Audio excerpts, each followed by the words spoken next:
melhor e mais parelha. Mas eu acho que foi um bom jogo que nós fizemos. Eu acho que pelo número de desfalques, pelos jogadores que estavam fora e valorizar também o número de garotos que tinha hoje, né? Acabamos com 6 meninos em campo, mas no banco tinham 5 garotas que nasceram em 2002 para cima. Eu acho que mostra que o clube ainda, através de Cotia, consegue fornecer material humano e mesmo na ausência de grandes jogadores, acho que tem que se valorizar esses garotos que entraram e fizeram um bom jogo. Rogério, tudo bem? Para quem assiste os programas esportivos, já ouviu muito uma expressão que é a dor de cabeça boa, né? Tem pessoa que acha que dor de cabeça todas são ruins.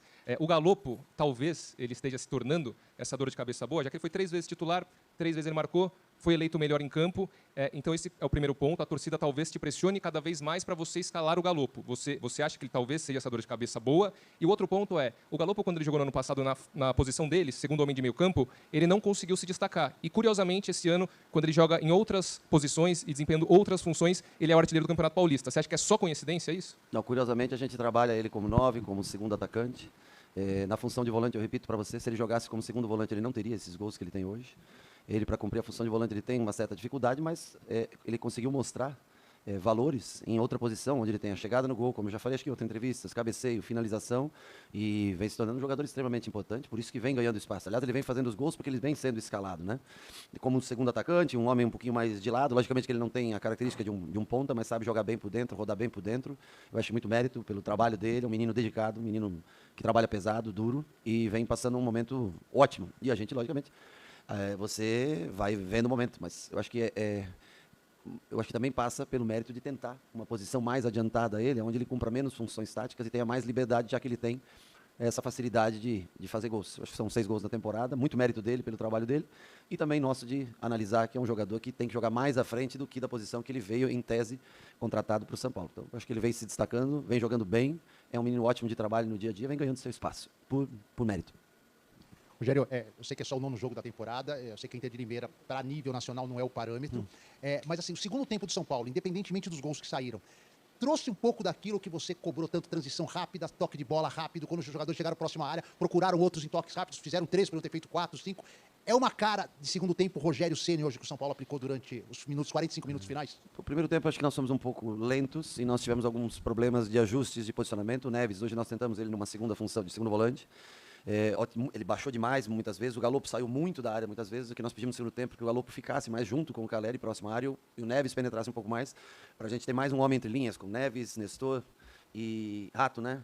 E também se destacar a participação positiva do Caio e do Natan. Eu acho que foram jogadores bem agressivos, não, mas ocuparam bem aquele espaço. O Natan, defensivamente, eu gostei bastante dele no dia de hoje. Ele tinha quase só treinado com a gente. Ofensivamente, ele pode crescer ainda muito mais, entender, mas, assim, de se elogiar a postura dos dois. O Caio, principalmente, que é um jogador adaptado à função. Claro que eles não têm a construção como principal virtude, mas a energia que eles passam e o espaço que eles abrem para a flutuação de Galopo, de Nestor, de Rato, de Neves, que jogou hoje.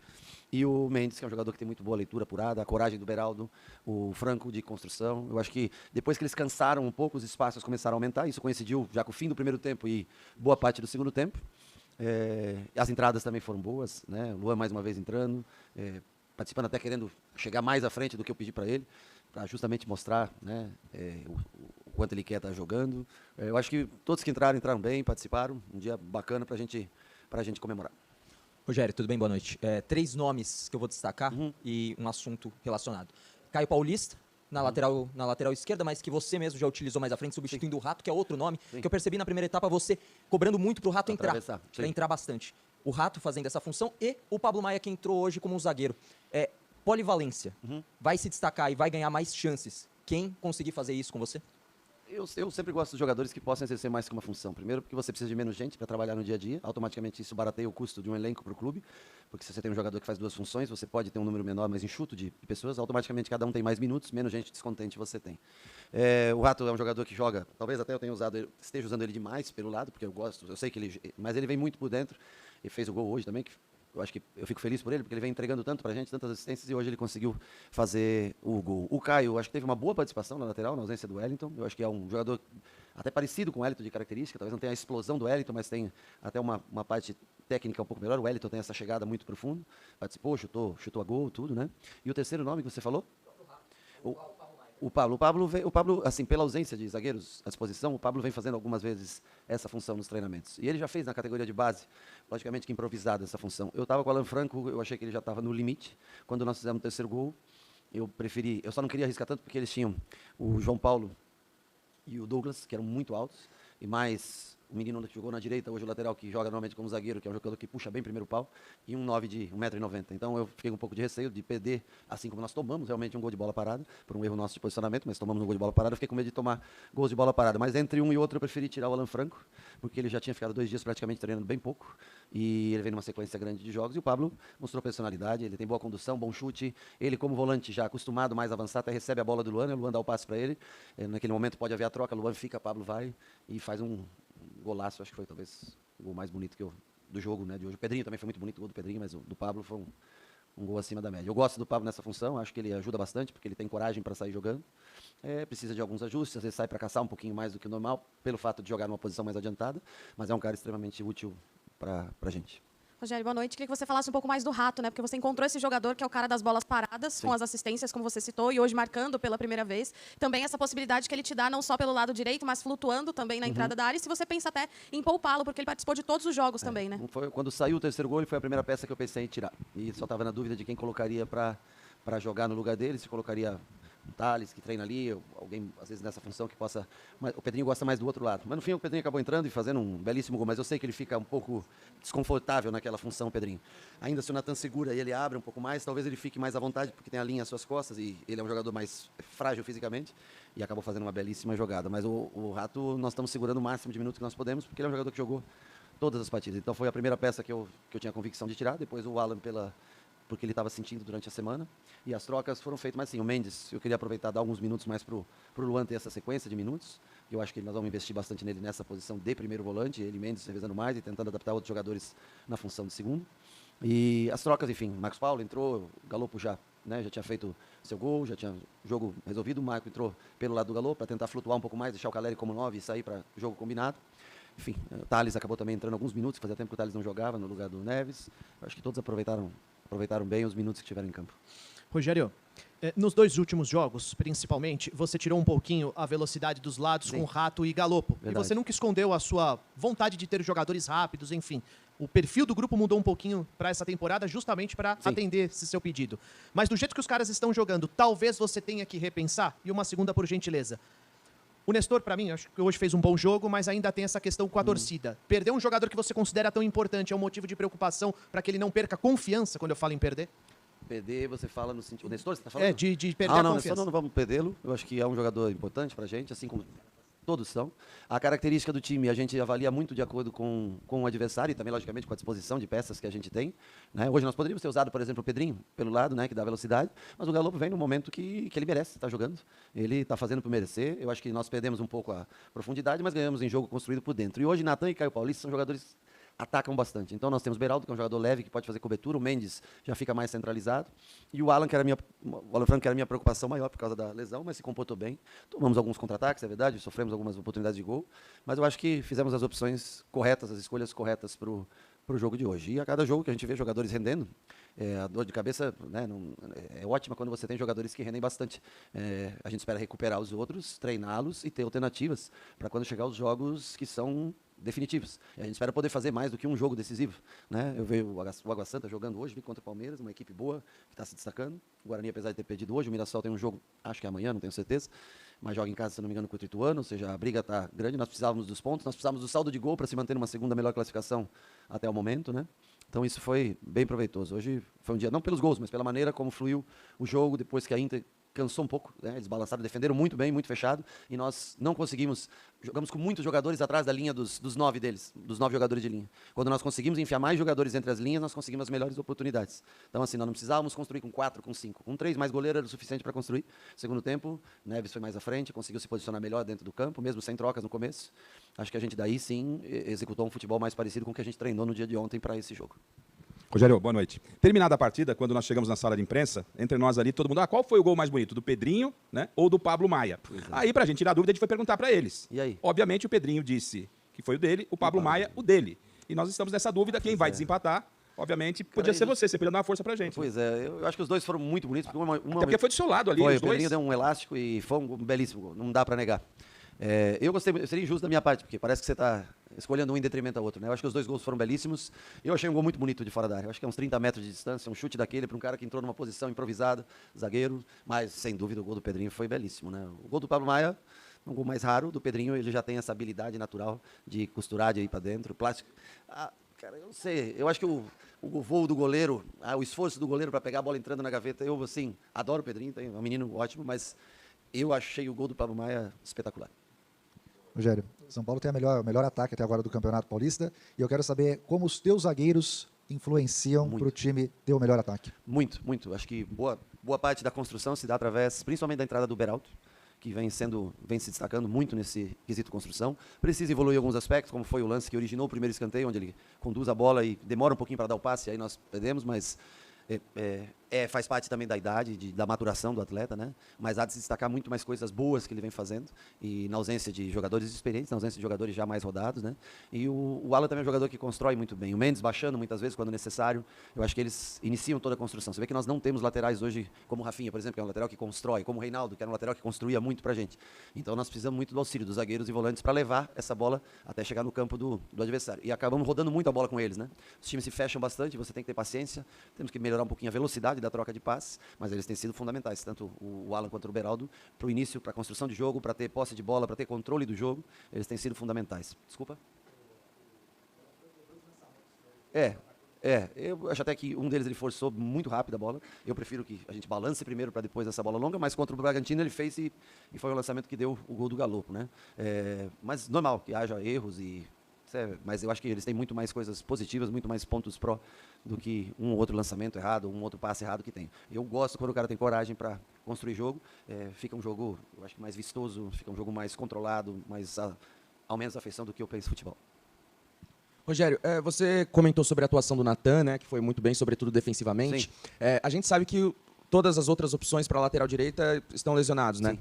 Quando esses jogadores voltarem, como administrar essa questão com o elenco? Porque vão ser 4 laterais direitos por uma vaga de titular. Imagino que a quarta opção não vai ficar muito contente, talvez não seja nem relacionada, enfim. Como administrar isso para não fazer com que os jogadores percam a motivação, que talvez não se voltem contra você? E não é só na lateral direita, na zaga também, quando voltar Diego Costa, Arboleda, vai haver uma concorrência maior no setor. Como fazer essa gestão? Olha, eu estaria mais preocupado se não voltasse o Diego nem o Arboleda, porque aí eu só teria 2 zagueiros e um deles se machucasse, eu teria que fazer improvisação, né? O Belém é um garoto, precisa trabalhar um ano, tem que ter muita paciência. O próprio Natan é um garoto que jogou Taça São Paulo e vão ter que... Mas, assim, se o campo me disser que quem está melhor é que vai jogar, e eu vou, quando começarem, talvez o mês de março seja um mês difícil, porque se a gente conseguir, né, hipoteticamente chegar a uma final, nós vamos... É incrível que o Campeonato Paulista se joga em 40 e poucos dias, 40 dias, 9 jogos, e depois você tem só 3, 4 jogos para jogar um mês inteiro, né?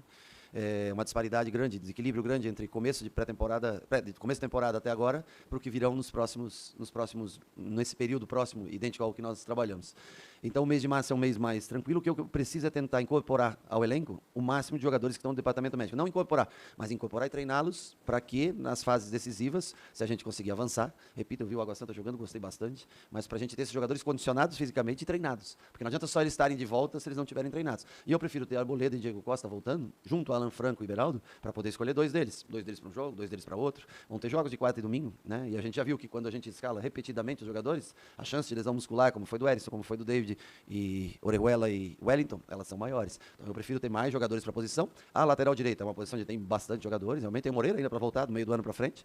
Mas eu acho que cada um vai trabalhando e a gente vai revezando. É uma posição onde se desgasta bastante no nosso time. E cada um tem que ter paciência, ser profissional, fazer o seu melhor todos os dias e aguardar sempre a sua oportunidade. Rogério, boa noite.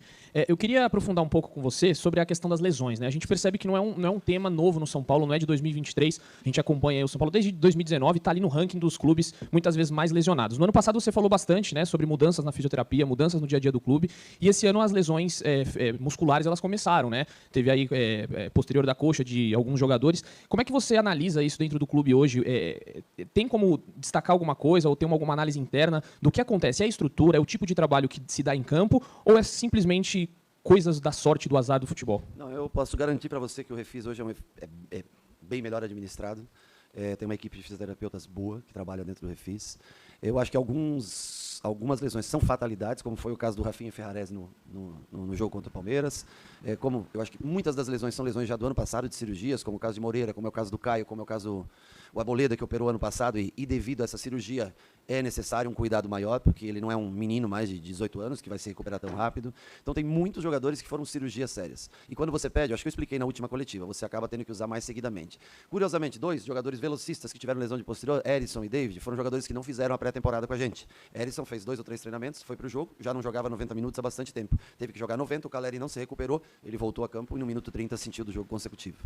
E o outro, o David, que é um jogador que demorou mais tempo do que o normal para chegar, também não fez tantos treinos, aliás, ele, se eu não me engano, foi apresentado depois da estreia, inclusive, para vocês. Então, assim, foram usados ao extremo e acabaram tendo lesão. Wellington jogou todos os jogos. No último jogo eu fiquei entre tirar o Rato e tirar ele, e acabei escolhendo tirar o Wellington Rato e deixei o Wellington, ele acabou se lesionando porque ele jogou todos os jogos. Então é uma explicação muito simples. Quando você tem mais que uma peça por posição, você economiza nas lesões musculares. Quando você necessita de resultados, necessita ganhar jogos, porque nós estamos com 17 pontos, mas tem time com 14 logo atrás da gente, e necessita fazer uma melhor campanha para ter vantagem nas finais, você vai usar mais jogadores. Muitas vezes você não tem, você tem só um lateral direito, você tem só um lateral esquerdo.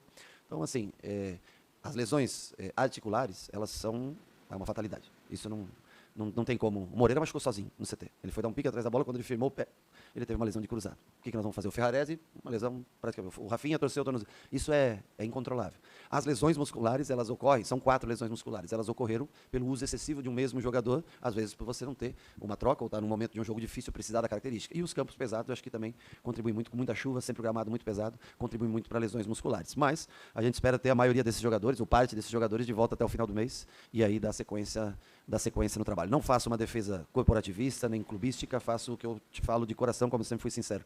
O departamento de fisioterapia trabalha bem, tenta recuperar os jogadores. Agora, tem jogador que você tenta um modo convencional e, no final, você sempre quer fazer com que qualquer caso que possa ser cirúrgico tenha que ser consertado de uma outra maneira que não através da cirurgia. E há casos que, infelizmente, se prolongam, ou você tenta um conservadorismo para tratamento e chega um momento que você vê, e aí você tem que fazer a cirurgia e é tarde demais. E isso, logicamente, que dá oportunidades para jovens, mas também faz com que você oscile bastante dentro do jogo, porque tem jogadores que nunca tinham jogado ainda na equipe profissional e que já foram utilizados esse ano aqui.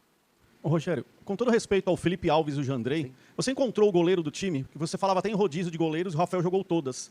E o torcedor até esqueceu de falar de goleiro, acho que é a única posição que o torcedor quase nem fala mais. Eu acho que eles são, repito, os três são todos experientes, são todos rodados. O Jandrei, que é o mais jovem dos três, tem 29 ou 30, não tenho certeza. O Felipe é o mais velho, tem 34 ou 35. E o Rafael está no meio dos dois.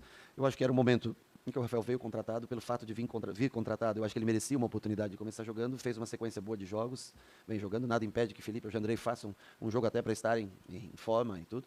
Mas é uma concorrência saudável. Eu acho que é uma análise para ser feita a mais longo prazo. Mas eu estou muito contente com o Rafael. Assim como sempre tive a confiança e qualquer um dos três, para mim, que jogue, para mim, como goleiro, eu tenho tranquilidade em colocar no gol. Rogério, boa noite. Nessa última semana surgiram algumas notícias sobre o futuro do Luan. O jogador tem contrato encerrando até final de 2023 e tem grande carinho do torcedor. Como você enxerga o processo de renovação contratual dele? Eu espero que dê certo. O Luan é um jogador importante para a gente. Eu espero que ele possa ficar. Eu entendo que um jogador da qualidade dele, em ficando livre, é lógico que você tem outros times interessados, assim como foi no Igor Gomes, que está hoje no Atlético, assim como foi no Luizão, que hoje está na Inglaterra, assim como foi Marquinhos, que praticamente saiu rápido, foi para o Arsenal e hoje está no Norwich. Isso. São jogadores que têm valor, são importantes para a gente. Torço para que dê certo. Conversei bastante com o Luan ontem. Quero dar mais minutos para ele, quero que ele esteja mais junto com a gente, quero que ele entre cada vez mais numa melhor forma física e torço para que essa renovação aconteça. Ele é uma peça importante para a gente. Torço para que ele possa. Eu não sei se o São Paulo consegue fazer, talvez, mas também eu acho que tem muito do que o torcedor sempre fala, que ele é um jogador que gosta muito do clube, e eu acho que através disso pode ter uma oportunidade para que o clube consiga convencer o jogador a uma renovação, mesmo não conseguindo chegar talvez nos termos salariais que o atleta tenha como ideal. Mas é um atleta que a gente vai utilizar, tem importância, a diretoria entende que o melhor caminho é utilizá-lo e fazer com que ele tenha minutos o máximo possível, e é o que eu vou fazer. E eu torço, sendo sincero com você, torço para que ele esteja com a gente, fique e tenha seu contrato renovado por mais tempo, muito devido também à identificação. Eu acho que isso facilita muito a renovação. Torço para que ocorra o mais rápido possível também, e ele vai treinando, vai ganhando minutos, é um jogador que é importante, a gente conta com ele. Boa noite, Rogério. Eu queria saber o quanto está sendo difícil para você lidar com tantas lesões no seu elenco, se está te obrigando a mudar alguma intensidade nos treinamentos, Sim, até para não sim. ter mais lesões. E uma outra, por gentileza, eu queria saber a tua opinião sobre essa mudança que teve agora dos jogadores estrangeiros, né, de poder agora estar podendo escalar 7 ao invés de 5, né, o quanto que isso ajudaria você, no caso, né, com o seu grupo com bastante estrangeiros. Nos treinamentos afeta bastante, sim, porque a gente não consegue fazer, principalmente que o Sub-20, depois da Taça de São Paulo, acabou saindo de férias, né? Então nós não temos hoje jogadores que a gente poderia tentar observar mais e aproveitar. Os treinamentos são treinamentos mais técnicos, mais focados em setores do que o 11 contra 11, que a gente possa evoluir. Nesse último trabalho de ontem, por exemplo, eu usei os goleiros praticamente como zagueiro para Felipe pela esquerda, que é canhoto, Jandrei pela direita, os dois que constroem bem, o Rafael revezando com o Jandrei para fazer um jogo que eu acreditava ser 70% de meio campo para frente, que é o caso do jogo como foi hoje, né? Mas assim, eu também tenho que dosar esse treinamento, porque em jogos consecutivos, se eu abusar na parte do treinamento, eu não consigo ter eles inteiros para o jogo. Então, nesse sentido, você calcule que 14, não sei quantos são, exato, todo, fora, com o Luciano, que estava suspenso, com jogadores que estão lesionados, independente de tipo de lesão. Se eu tivesse mais, boa parte, 7 caras desses me ajudariam bastante, por exemplo, 50%. Então, nesse sentido de treinamento, ele faz com que, são 14 dias ininterruptos que a gente não